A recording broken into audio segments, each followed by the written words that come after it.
Okay. Hello, everyone. Welcome back to my channel. Like I said, I don't really have a consistency with this thing. I want to start over my channels, but I feel conflicted about how to actually record things and discuss what I've been up to because I don't know. But as you guys can see, my hair has been different for a while now. I mean, I just did my hair this weekend, so this is a new style for me. But I want us to come up here and discuss some updates, discuss some things that I haven't shared with you all for a minute. It's been a minute since I did the last video with y'all, so let's dive right in because I actually need to go undress because I'm just still in my scrub. So I have my class at 7 tonight and it's 7:53, so we kind of just finished class at night, 7:47. Our professor be letting us out like 7:45 or 7:50, which is what it's supposed to be. But the other professor we have, like for tomorrow's course, she stays till 8 o'clock. I'm like, okay, no. Um, so as you guys know, I'm in my uh, clinical mental health counseling program at Sonoran University of Health Sciences. I started in fall of 2025, and it's already June 9th of 2026, which is surprising that time is flying, as it is. Um, I'm kind of like in my, I would say like third, fourth quarter. No, maybe. I don't freaking know. This is close to summertime, so I don't really know exactly what quarter we're in. I've never been in a school that utilizes quarter terms, but this is the first time for everything. Um, so I don't finish until winter of 2028.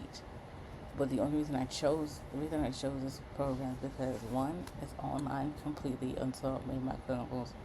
If I choose to do them in person or I choose to do them with their virtual health center, which I want to do a mixture of both, so I can get set up. Because one with the virtual, they still watch you and they still like see your methods and how you do your counseling techniques and your supervision. But I want an in-person setting, whether it's going to be like a private practice or a emergency room or a doctor's office, because you're given so many opportunities to find for your counseling practicums or clinicals. So that's fine. They still call it clinicals because it's still clinical what you're doing. And going to be a clinical mental health counselor, so clinical is going to be in the name. And then I still have to take my board exams at the end of this program, which is one, because I live in Maryland, it has a state law exam that I have to take alongside the board exam for the counseling, actual national counseling exam to become a counselor. So I still have to take two exams for this program, which I'm not even worried about right now because I'm nowhere near having to prepare for that. And I think this school honestly prepares you for that. So, yay. Who's ever ready to take a big exam? No one. Um, so, and then beside the point, like I said, my family doesn't know that I'm doing this ABSN program with the Catholic University of America. And like I said, I don't know specifically when my courses in person will be, like for the labs, the simulations and things like that, because you have to do some things in person. I don't know when those will be, so I have to confirm with my actual program director, chair, whatever, when that time comes, or I'll actually ask them tomorrow, or maybe today, depending, because I can always email them and then they'll let me know tomorrow if they don't respond tonight. So we'll see how that goes. I'm gonna show y'all the program plan because they actually kind of put it up together. But I'm actually doing a course that is one of the main courses in the program, but we could take it as a prereq. And I was like, you know what? Let me do it as a prereq because I want to shorten this thing as much as possible. It doesn't really shorten the credits, but it shortens one course having to be taken, and then I believe that you can test out of one. I'm already going to say I'm not going to because I'm not that smart when it comes to like what it is. I think it's dosage and calculation. No, I'm not good at that. I actually rather sit and be in that course because I actually want to know how to actually calculate and things like that, because what I do in my job is like ask my providers what I'm calculating, and I feel like because I don't give medication, like I give injections, I give medicated injections like Toradol or the pain medication that we give. I give that, but other medications that I can't give, I don't give. So I want to be able to learn that through a course, and not just like, oh, I can test out of that, which I know I can't because I'm not physically there yet. So I'd rather just do that. But they give you that option to test out of it. I'm not taking it, and I know I wasn't going to ask or try to test out of that. So updates for me on this program that I'm about to be in this fall. I have to retake my T's exam. I got a 55.8, I think. I was so close. I was like, I didn't even think I was going to get up that high. I haven't started restudying because one, I'm actually doing the coursework for the course that I'm taking. Like, I'm taking before the actual program, which I could opt into doing. This course is about to end me. Just like, get this joint out the way. Because I don't know, like, it's biomedical ethics, and I have no idea what it's about. Like, I'm basically breathing in this course. So I'm barely scrapping by, but right now I have like an A minus, or I'm at an A minus. I'm perfectly okay. We just did our first paper last week, which I really finished on Sunday. It was due Sunday. I started on Sunday. Don't be like me. I procrastinate, and the thing with me is like I don't need to be procrastinating because one, I'm in two programs at the same time, so I shouldn't be procrastinating because one, I know I need to be more proactive, especially if I'm going to be dedicated to this, and it's a 12-month program. So I was like, bro, I need to be getting back on my game. And when I'm dedicated, I'm dedicated. So right now, I also update y'all about my job, which is another video I can do, but I'm just going to spiel that in here. But like I said, I have the actual program plan for this program. I'm going to show y'all. Like I said, I've been meaning to find something like this for a minute, to document like what is the real deal and show y'all what the real deal is about it. And so if y'all are interested in actually being a part of the program, what it takes and what y'all are going to actually be a part of.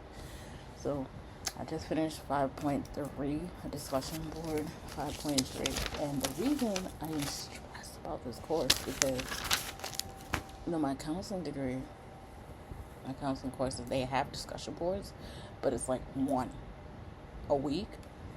In the discussion board is one like topic or whatever, or one question, but just builds around whatever we're doing. This one, it is around the topic that we're learning that week, but it's like broken down into 5.1, 5.2, 5.3, 5.4, to like 5.6. I'm like, girl, pray for me.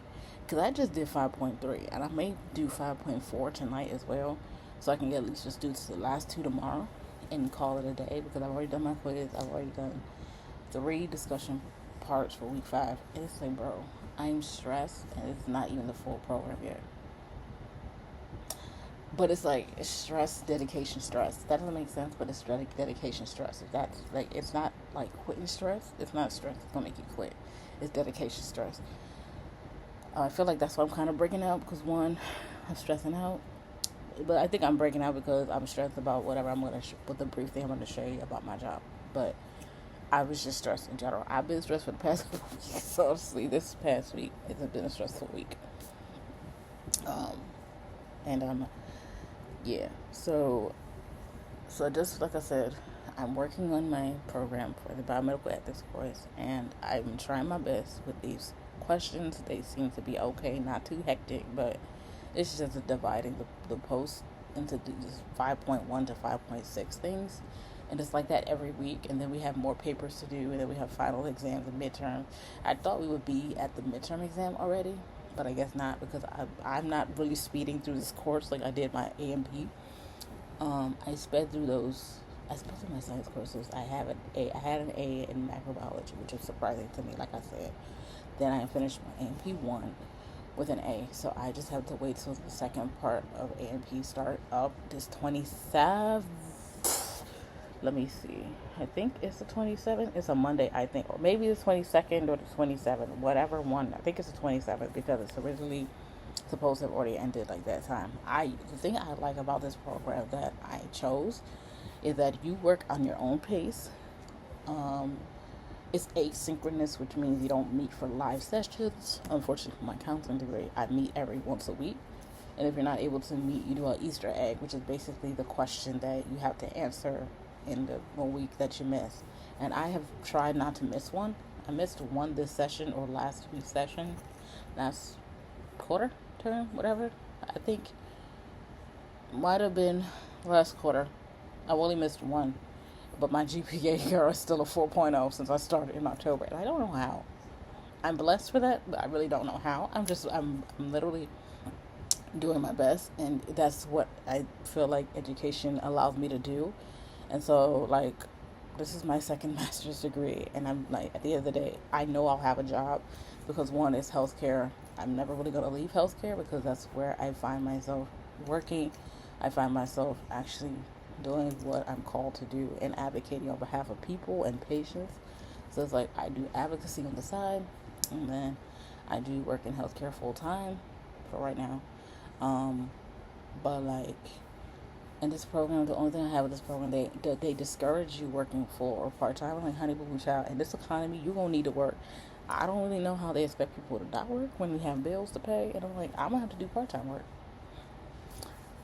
I could probably do full time work if a job will accommodate whatever their in person things are, and that's also why I chose it. It's like it's not an in person thing every day, so that's also good because like they were doing these like open house virtually to talk about the program, and I always went.